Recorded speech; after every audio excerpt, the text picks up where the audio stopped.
আবু দাউদের 2532 নম্বর হাদিসের বর্ণনা, 2532। এই হাদিসে কি বলে দেখেন, قال رسول الله صلى الله عليه وسلم ثلاثة من أصل الإيمان। নবীজি বলেন ইমানের মূল হলো তিনটা। বলেন ইমানের মূল কয়টা? মানে অনেকগুলো আছে, এর মধ্যে সবচেয়ে বেশি মূল কয়টা? এক নম্বর আল কাফু আম্মান ক্বালা লা ইলাহা ইল্লাল্লাহ। পড়েন তো আপনি আমার সাথে, পড়েন লা ইলাহা ইল্লাল্লাহ। এ দেখেন উনি পড়ছে না, আমিও দাবি করে আমি মুমিন, আর উনিও দাবি করে উনি মুমিন। আমার উপর প্রথম কাজ হলো আমি ওনারে কষ্ট না দেওয়া। এটা ইমানের মূল বিষয়ের একটা বিষয়, যে লা ইলাহা ইল্লাল্লাহ ওয়ালাকে তুমি কষ্ট দিবা না, এটা প্রথম।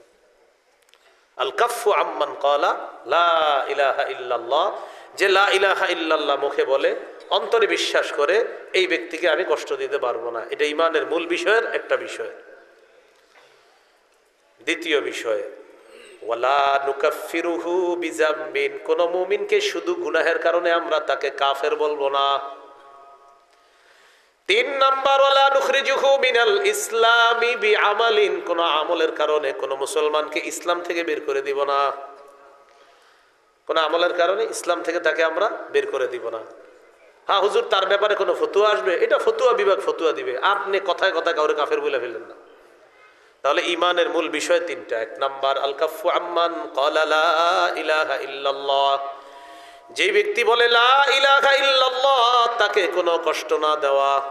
দুই নাম্বার ওয়ালা নুকাফিরুহু বিজাম্বিন, কোন মুমিনকে গুনাহের কারণে আমরা কাফের বলবো না। তিন নাম্বার ওয়ালা নুখরিজুহু মিনাল ইসলামি বিআমাল, কোন মুমিনের কোন আমল দেখাই তাকে আমরা ইসলাম থেকে বের করে দিব না। এরপর আল্লাহ নবী বলেন ওয়াল জিহাদু মাযিন মুনযু বাসানি আল্লাহু ইলা আইয়ু কাতিলা আখির উম্মতি আদ-দাজ্জাল। নবী বলেন আমি যেদিন থেকে আল্লাহ আমাকে নবুয়ত দান করছেন সেদিন থেকে জিহাদ জারি আছে, জিহাদ ফরজ আছে, কিয়ামত পর্যন্ত চলতে থাকবে। আমার উম্মতের শেষ দলটা দাজ্জালের সাথে লড়াই করা পর্যন্ত আমার এই জিহাদের যে বিধান আল্লাহ দিয়েছেন কিয়ামত পর্যন্ত এটা চলতেই থাকবে। তাহলে কিয়ামত পর্যন্ত জিহাদ চলতে থাকবে। এবার আমার সাথে বলেন কোন জালেমের জুলুম, কোন বিচারকের বিচার জিহাদকে বাতিল করতে পারবে না। নবীজি বলেন লা ইউবতিলুহু জাওরু জাইরিন ওয়ালা আদলু আদিলিন, কোন জালেমের জুলুম আর কোন বিচারকের বিচার জিহাদকে বাতিল করতে পারবে না। কোন দেশের সুপ্রিম কোর্ট হাইকোর্ট যদি ফতোয়া দেয়, হাইকোর্ট যদি এই বিচার দেয়, এই রায় দেয়, হাইকোর্টের পক্ষ থেকে যদি এই বিচার আসে আর এই রায় আসে, পেপারে আসে কি আসে, যে দেশে জিহাদ করা যাবে না, জিহাদের বিধান বাতিল, নবীজি বলেন তোমরা বলে দিবা তুই বাতিল।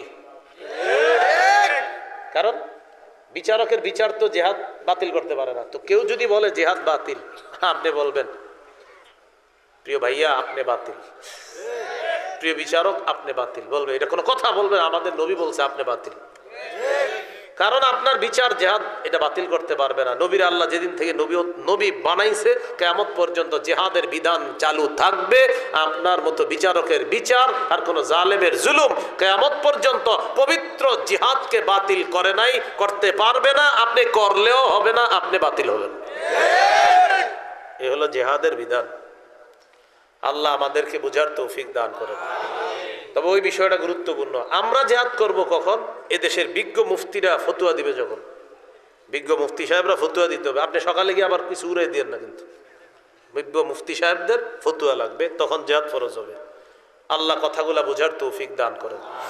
সহিহ বুখারীর বর্ণনা 3123 নম্বর হাদিস।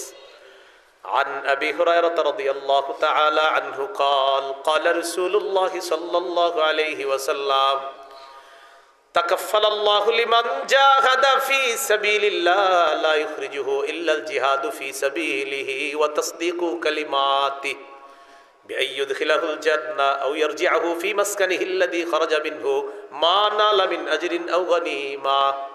কোন ব্যক্তি জিহাদে বের হয়েছে, শুধু জিহাদের নিয়তে বের হয়েছে, এবং আল্লাহর কথাগুলা বিশ্বাস করছে, হ্যাঁ জিহাদ করলে এই লাভ, এগুলা জেনে সে বের হয়েছে, এই ব্যক্তি জিহাদের ময়দানে যাওয়ার পর আল্লাহ দায়িত্ব নিয়ে নেয়, হয়তো শহীদ বানায় তাকে জান্নাতে পৌঁছায়া দিবে, না হয় প্রচুর গনিমতের মাল সহ তার ঘরে আল্লাহ তাকে ফিরিয়ে দিবে। সহিহ মুসলিমের বর্ণনা 1878 নম্বর হাদিস। قال رسول الله صلى الله عليه وسلم مثل المجاهد في سبيل الله كمثل الصائم القائم القانت بآيات الله لا يفتر من صيام ولا صلاة حتى يرجع المجاهد في سبيل الله। নবীজি বলেন, কোন ব্যক্তি নফল রোজা রাখে, নফল নামাজ পড়ে, আর নামাজের মধ্যে ধারাবাহিক কোরআন তেলাওয়াত করে। কোন ব্যক্তি নামাজের মধ্যে আছে, নফল নামাজের মধ্যে কোরআন তেলাওয়াত করতেছে, আর লোকটা রোজা অবস্থায়, এক হলো সে রোজাদার, আরেক হলো সে নামাজের মধ্যে আছে, আরেক হলো সে আল্লাহর কোরআন তেলাওয়াত করতেছে। সবগুলোই গুরুত্বপূর্ণ। নবীজি বলেন, এই ব্যক্তি কোন রকম ক্লান্তিহীন ভাবে এই ইবাদত করলে যে সওয়াব, নফল নামাজ ধারাবাহিক পরে রোজাও রাখে আর তেলাওয়াত করতেছে, কোনো ক্লান্ত নাই, এই লোকটা ক্লান্ত হয় না। এই ক্লান্তিহীন নামাজ রোজা, ক্লান্তিহীন তেলাওয়াত করে সেই ব্যক্তি যেই সওয়াব পাবে, আল্লাহর রাস্তায় যেই মুজাহিদ, এই মুজাহিদ জিহাদে যাওয়ার পর ফিরে আসার আগ পর্যন্ত এই পরিমাণ সওয়াব আল্লাহ তার আমল নামায় দিয়ে দেয়। চলতে থাকে আমল নামায়। এটা মুজাহিদ যদি আল্লাহর রাস্তায় যায়।